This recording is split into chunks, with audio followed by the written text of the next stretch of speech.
Hello, everyone. Welcome to Cut the Shit Show, Cue the Genius, where we are just the filters for your geniusness.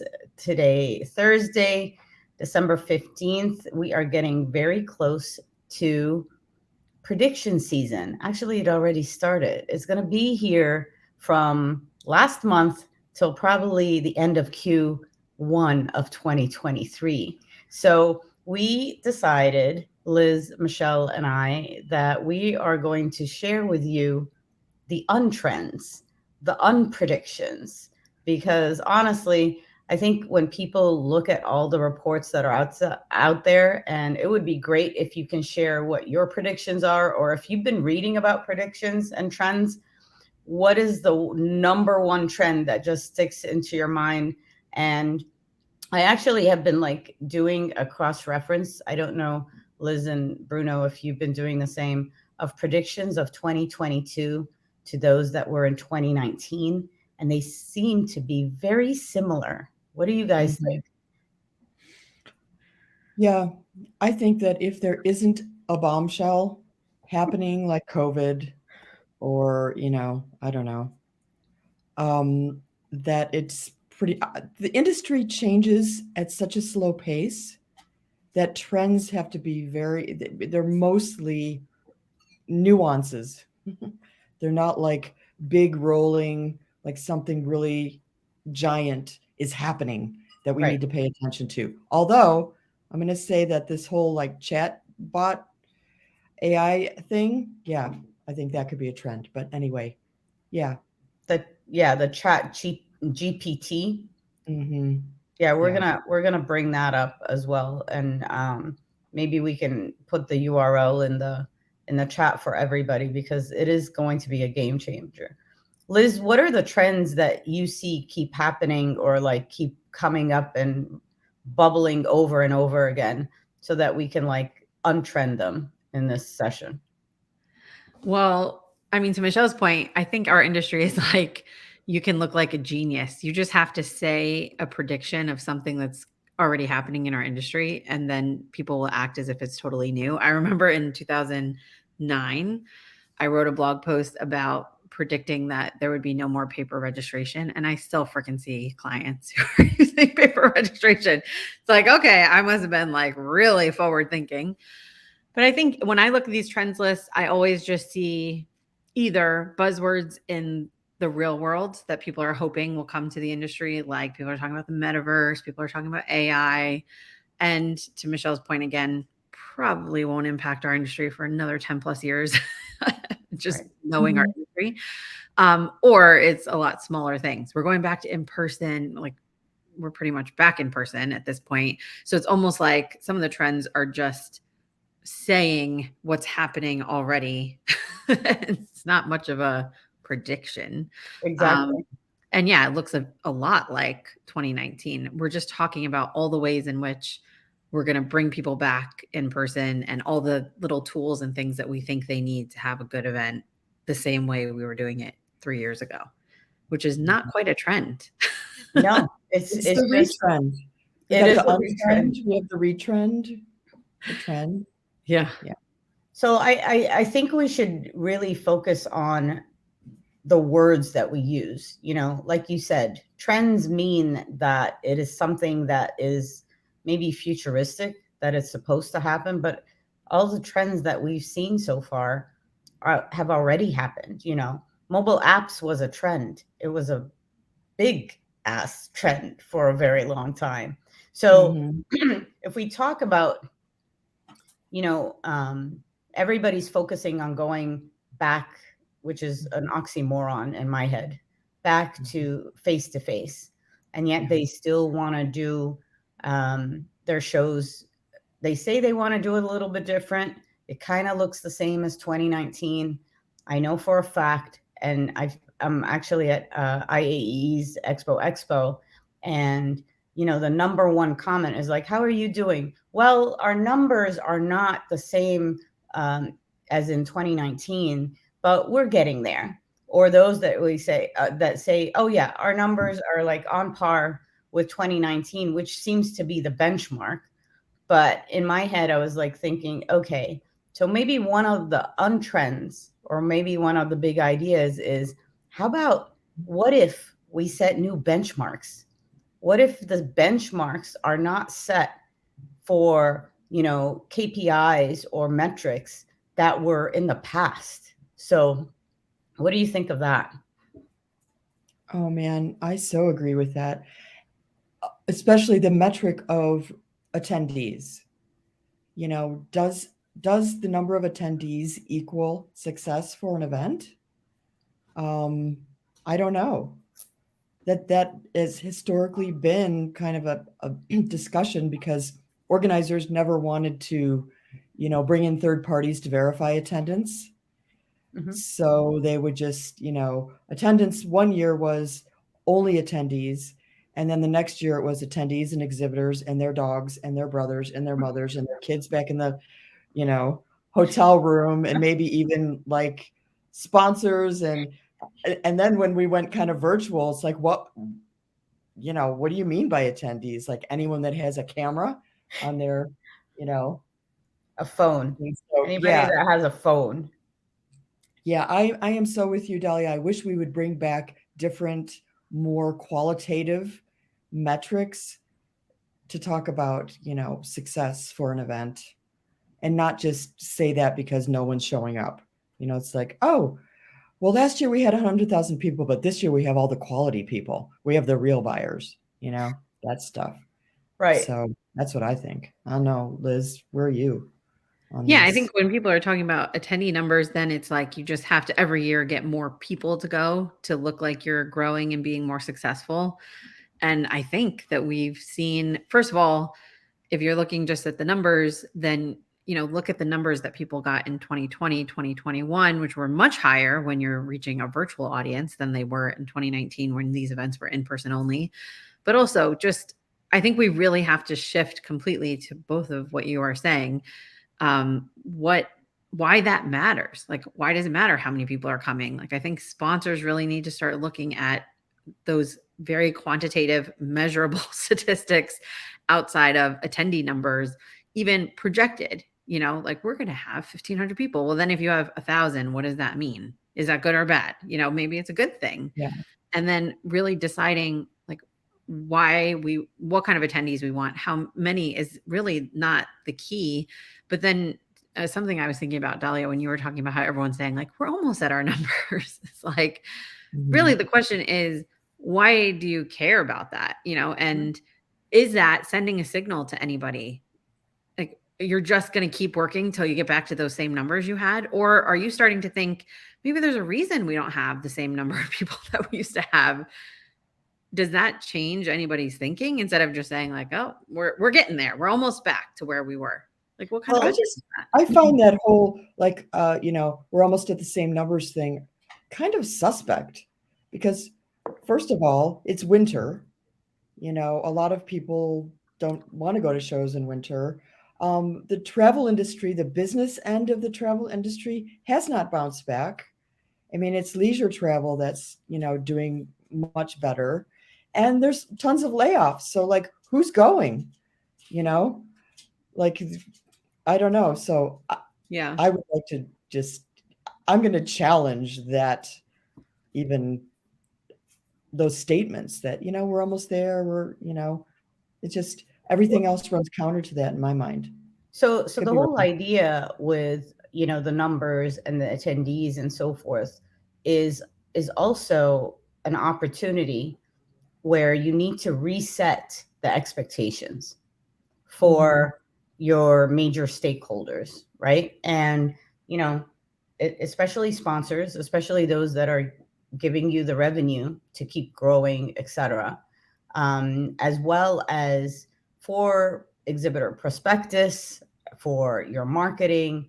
But what if we don't focus on the numbers? What if we focus on the like new opportunities? What if, so obviously you both know, yes, when I go to a show, I either park on a couch and everybody comes to say hi.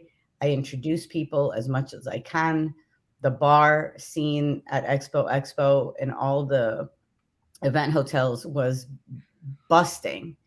And I will tell you, there were a lot of business conversations that were happening. There were a lot of conversations of like, what have you done? What have you failed at? What have you succeeded? It was more so in the networking at or like in the periphery of the event venue, if you will, or in the breakout sessions, more so than I've seen before. And those are great selling points to shows, especially for first timers, for startups, for the younger generation. But those are new opportunities that should be promoted for the shows. They don't necessarily have to say, "Oh, you're going to come in with 17,000 people." That Mhm. might not be the selling point for attendees anymore. But if Well, you what do go you and you say, all right, first Mm. timers, or all right, millennials, I don't know what term you want to use, everybody under 30, you're going to be greeted at registration with someone who's going to take you around and introduce you to everybody. And even if you're looking for for a job, for example, and your boss is across the bar, that person is going to be your confidant and is going to introduce you to the people you want to talk to for the reasons you came for. And it becomes a personalized journey. Like you and I both, like, we all know, how many times have we said, oh, the events, you should personalize the journey for the attendees. Have we done that? No, we just slap them with like a bunch of content and a huge general session for 90 minutes, and they're still playing Candy Crush or checking their email on computer while listening to the general session. Mhm. I think we have to like think about what is the purpose of an event and how it ties together. I think when someone hosts, let's say, an annual event, there's a ton of expectation that that one event is going to bring together X number of people. They're going to make X number of business introductions. And we just know that's not how it works. You know, I've had sponsors in the past for my events or for client events say, well, we only made, 2 deals. I'm like, wait, just wait till you see how many deals you'll make in a year from now. These things take time. And Mhm. everyone expects that it has to happen at this event. And then all the organizers feel like this pressure to like you can't quantify everything that's happening in those networking events. And to some extent, I think we somehow have to get people away from this idea that you can quantify the meaning that you get Exactly. in those relationships. Sponsors need to be looking at events and thinking like, how could I be involved with this audience in a lot of different ways over the course of a long period of time? So let's say you want to reach event planners, just as an example, you should be sponsoring several events where these event planners go. You should be investing in content. You should be, and that is where you're going to get the long tail leads that you want.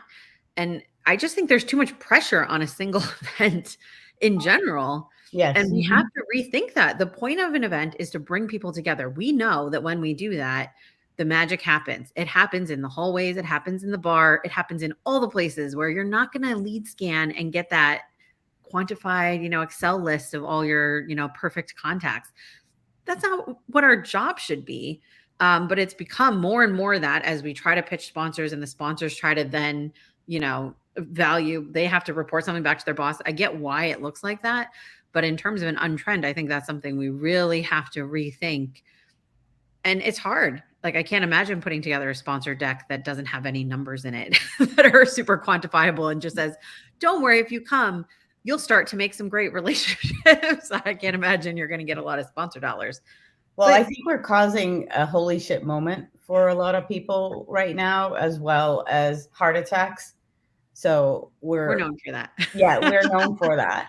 But I totally agree. But like, can you imagine, biz dev saying, "Oh my God, you don't want me to share any numbers with a They wouldn't sponsor," get through a and sponsor call but without a sponsor like digging for those numbers and asking. And Okay, you guys, hello. That's all of social media.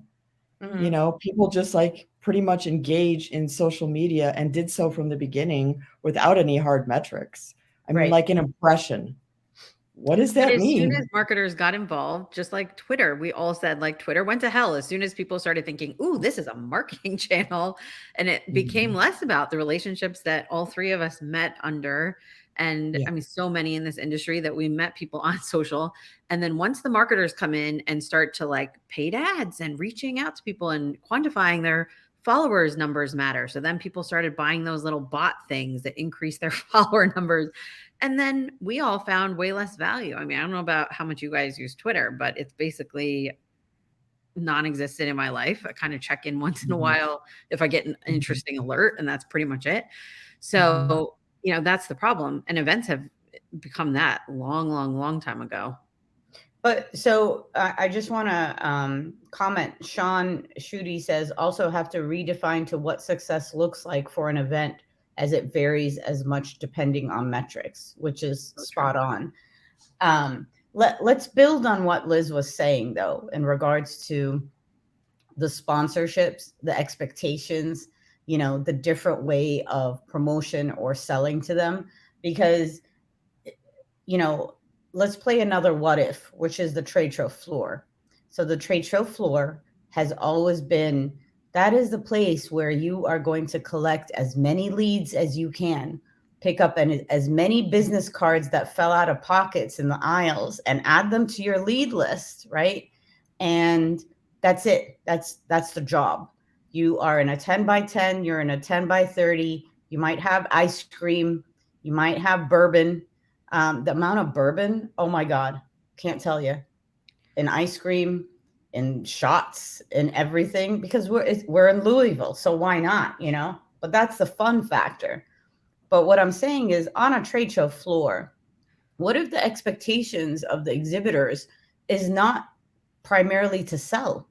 What if it is to create those relationships, those partnerships that will go on for a longer time, that is not going to, hey, you have to close every single lead that you got at the show within a quarter, for example?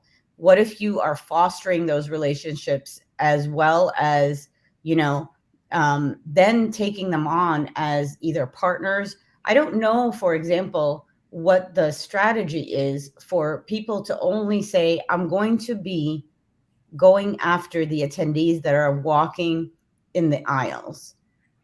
To me, it's like it's a lost opportunity if you're not flipping the script a bit and then walking the aisles and seeing how many potential partners can you strike up with the other exhibitors. I think the trade show model should be different when it comes to lead gen as the primary. um, I don't know. Okay, I'm going to Benefit. disagree with you on that because I think that exhibitors are there to get leads, pretty much. I mean, they're the reason that they have even budget to go to a trade show is for lead generation. I just, it's like that's what everyone thinks is supposed to happen there, and that's what everyone's sort of geared up toward.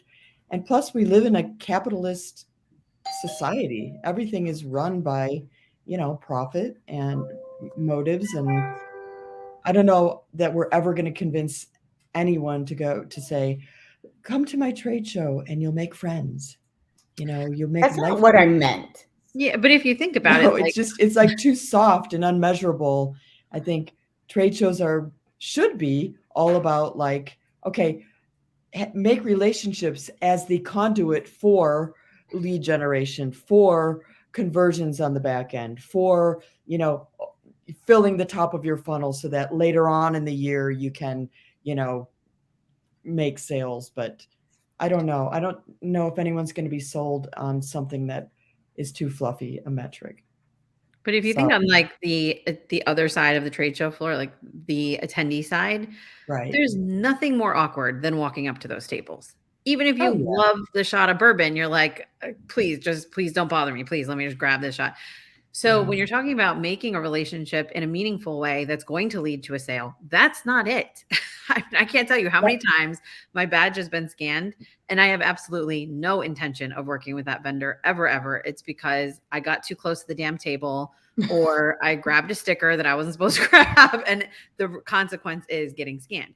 So imagine if you didn't, I mean, for years I've been saying I don't think we should have that format, but imagine if you had just speed networking where it was set times, 5 to 7 minutes, where you could have a real conversation with someone and get to know. And it was a mix. You meet planners on the other side, you meet suppliers, you meet whatever the categories of people are.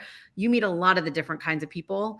And over the course of a few hours, and obviously you need breaks in there, but over the course of different content, and then you do some speed networking, I guarantee you'd find more natural ways where people could work because people don't feel like they're being forced to, like make business right now. But also, I think you would have a much better chance of, these relationships turning into something, and it would be way more enjoyable for everyone. And then on that hard side, the salespeople could still go back and say, I met all these great people, and here's where, I could see. And again, to Dahlia's point, they could meet other exhibitors where maybe there's a lot of collaboration opportunity that they would never see standing in that booth scanning badges. Yeah. I think the whole center of the trade show floor, in fact, the whole trade show should be the bar. Yes. And That's what I'm the saying, areas yeah. where the bars are should be booths, because the whole trade show should be, let's just get everyone together and let's get the wheels turning. And then if you want more information, go to that room to learn more specifically. But then it's not a cold call, you're warmed up a little bit to have Definitely. conversations with exhibitors. Right now, the whole trade show floor is just like one cold call after another, usually. Yeah. What are untrends when it comes to content or program format?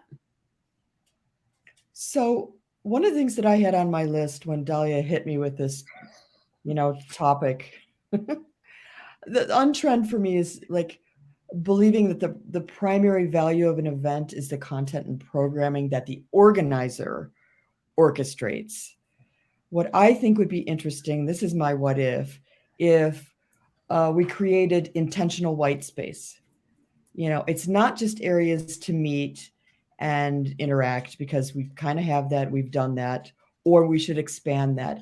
But just the idea of white space, the non-programmed stuff, what could we do with that? How could we encourage people to meet and interact in ways that they choose? Can we give them the tools to set up their own meetings and meetups and things? Because that's why they're flocking to the bar. They don't want to be forced into the chute, so to speak. They want their own ways of interacting on their own terms in their own spaces. So what if the whole event was just this challenge to, the event is sort of here, but there's a lot of white space on the outside that attendees and participants can use to do their own thing in their own way. What do you think? I like it a lot. Yeah. I mean, it's Okay. kind of like involving in some way, even like the unconference stuff that Adrian Seeger talks about, giving people the opportunity to bring to the table the topics they want to talk about. Let them be the facilitators of discussion. You don't always have to have the expert who's standing in the front of the room with the microphone and everyone else is sitting there listening. But what if I went into the room and I said, I really want to learn about topic X, and here's some of the questions I have. And someone could say, I read this great book about that, and that kind of like more informal piece. Another thing I think that we have to get away from the content side is thinking that, I've orchestrated this content. It's the top content in said industry. Everyone needs to come to my event to get it. There's a lot of like, if you want the content, you've got to go into our private little place and see it. And you have 60 days to see it. And then it disappears, and all these kind of like tricks to use the content to get the attendees' attention. And I think we need to be way more open with content. Let's be real. Any speaker you hire, I could watch them for free on YouTube for hours and hours and hours. And I could curate my own little perfect conference. It's about the people. And so I think we have to get the focus. Everyone says everyone comes to events for networking and content. Well, the content's been on the internet for years. Super easy to access. People come to events for the people. So could we design more of this white space content, more of these networking opportunities so that that's the experience you're getting? And then online, by all means, have 1,000 webinars a year, have 1 trillion conversations online. But the content, I think, is not what we're monetizing. It's not the value that an event organizer brings to its attendee base, in my opinion. I think that was an old school thing before the internet was there. Yes, you had to go to the big conference of whatever to get the top most important knowledge. And yes, there are certain industries where you've got to get those continuing ed credits or something, and they have to sit through a certain, I get it. But in general, like, why is this content not just being streamed? Why are you not using mass numbers of people seeing your conference content, for example, to filter and make relationships and get those people paying for tickets for the future events where there's networking that's unparalleled because you've designed this really natural experience? I feel like a lot of event people just still haven't gotten out of the mindset that, like, that's one of the main 2 values that we bring. Definitely. It's too accessible. Well, I mean, research, SEER will tell you that people come to events to shop and to learn. Those are the primary drivers. I wonder about that. Well, and to learn how, like, do they want to watch a session for an hour, or do they want to learn from the people that they're, and do they really want to shop? I think there are plenty of people who go and they're like happy to find a new vendor that they can work with. But is that the reason that they're going to the event? I don't know. I don't know. I mean, we should explore the third thing, which is, people go to events to experience, right? Yes, absolutely. And that's the general umbrella of the bucket we're talking about.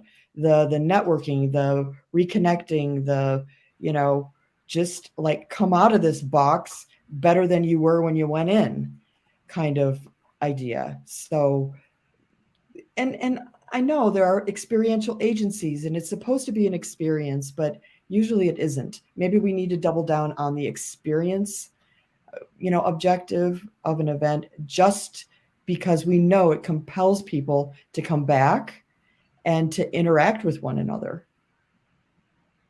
Yeah. I mean, when I used to go, still even now, if I'm looking at an event, typically it's who else is going to be there? Where's the location of the event? Is it somewhere that I want to go, either personally or, that's how I decide whether I want to go. I'm not looking at the speaker list. It's interesting. I look at it, but it's not a deciding factor. I'm definitely not looking at the exhibitor list. And yeah, I'm an active buyer. We have plenty of clients who need plenty of services, but that's not what I'm looking at. And I wouldn't be surprised if I'm sure everyone has their different reasons, but I would think it's a lot more about the people and the experience. And some of that's why, these big events are chasing the destination cities, the places everyone wants to go. It's not so much for the event, but if your event is in Austin or your event is in X location, you're going to get more people who are interested in going. But one thing you said, Liz, was big event. So my untrend here is, I don't know if big events is going to be a thing for. I totally agree. But I think that's where the location will matter so much. I think that I really agree. We're going towards smaller, more regional events. In those cases, I think it's less about. And I think it's not even only regional. Like, the location is going to be a factor here, but it's also going to be almost like for some personas and for depending on what they want from an event or the networking or the peer-to-peer sharing, etc., that it's going to be almost like a series of retreats. Yeah. And it's going to be a series of huge, not huge, but networks that will empower that person. So like if you look at what Chief is doing with professional women, take a look at I think it's chief.co or chief.com. It is now a network of 20,000 professional women. Granted, the membership is like $5,000 to $8,000 a year, but it's the value that they bring to each other. And they do regional shows. They do retreats. Someone who's working on a cruise boat will just take 75 chief members with them, and they will create their own like unconference. They will, and I think it's all driven by not only what do you get from your peers, but the emotion and the connection, that tribal connection that people are seeking right now. That's what it's serving. And I I think, think, Mhm. well, Dahlia, you're just thinking like, okay, if Chief's doing it for 8,000, I'll do it for 6,999. How did you And then know? make it even more fun. And they're doing that on a cruise ship. I'm going to do it like, on SpaceX. We're No, just I was putting thinking of everything tents at the on. pyramids, but okay, fine. If you want SpaceX, we can try for I'll that. do it. Okay. But I know we're running out of time. Um, any other thoughts? Any other untrends? I think one more is, and I think we're moving away from this, but the idea, at least from a trade show exhibition perspective, that the prime directive of the organizer is to just put people in the room. Yeah, If we just get them together and we put them in the room, whatever that room looks like, if it's chopped up in booths or if it's like a giant networking space, whatever, our job is done. They're together. It's on them now. I think there has to be a more concerted effort. Maybe it's like my husband used to tell me this story because he went to he was a military brat. He went to an overseas school and they didn't have that many kids. And so there was always one teacher that when prom came around, she'd just be like, okay, this woman would go around to all the people and like she would just make matches. Okay, Paul, you don't have anybody that you're going to prom with. You're going with Mary. Okay, done. Next, Bill, you're not going to prom with anyone. You're now going with Sophie. Like they would make matches because they knew who might be good, couples. And I think the organizers have so much information about who they might be should good do the matches with same. whom. Why don't they take more of an effort into just saying like, here's where you're going to start out with. You're going to go to prom with this company and company, you're going to go to prom with this group of attendees. Start there. And then, if the music isn't working for you, then go dance with someone else. Nice. So I think that, metaphors aside, I think organizers, especially the for-profits, are figuring this out. But I think there are a lot of them that are just thinking, let's just get them together and then like go hide in our show office. And I whatever totally happens, agree. happens. I love that idea. I love the Mhm. matchmaking idea, the buddy buddy system, especially for younger kids coming into the industry. I mean, and I think maybe this is actually another topic for another session, because what I'm realizing, and it was very apparent here, is that we have an older um, generation, with all due respect, where Mhm. they're the decision makers, they are the leaders. They're going to be out in like 5 years or so. And when you look at, okay, the new generation coming in, the younger generation coming in, there's going to be a huge gap, a very huge gap in regards to, I don't know what succession planning looks like in certain organizations, the onboarding, the knowledge or intel given to these young ones, or like the new leadership that's coming in regards to the industry. If you look at some of the hotel and event management programs at some of the universities, they're closing down because there's not enough interest, and it's going to be a huge, huge challenge, I think, for us going forward.